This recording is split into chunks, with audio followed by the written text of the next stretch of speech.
Hi guys, ഞാനിന്ന് പറയാൻ പോകുന്ന കഥയുടെ പേരാണ് ഒരു പാത്രം വെയിൽ.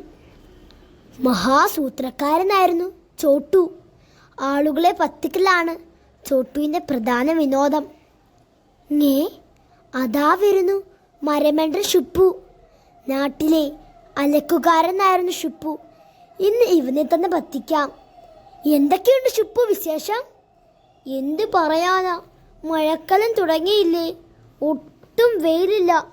അലക്കിയ തുണി ഉണക്കാൻ ഞാൻ പെടുന്ന പാട്. അത്രയുള്ളൂ. ഞാനിവിടെ 2 പാത്രം വെയിൽ സൂക്ഷിച്ചു വെച്ചിരിക്കുക. വെയിൽ സൂക്ഷിച്ചെന്നാ? അതേനെ, വേനൽക്കാലത്ത് പാത്രം മുറ്റത്ത് തുറന്നു വെച്ചു. വെയിൽ നിറഞ്ഞപ്പോൾ അടച്ചു. പാവ ഷുപ്പു അത് വിശ്വസിച്ചു. ആ വിദ്യ എനിക്കറിയില്ലായിരുന്നു.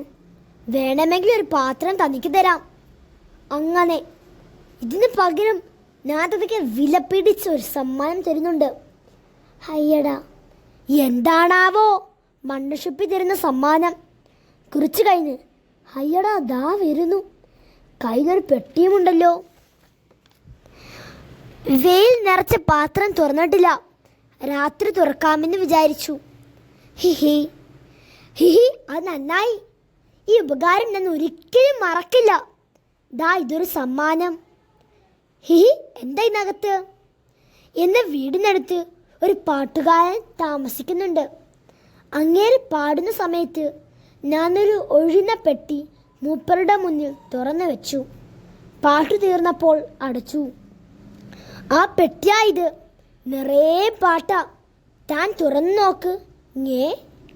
Thank you guys.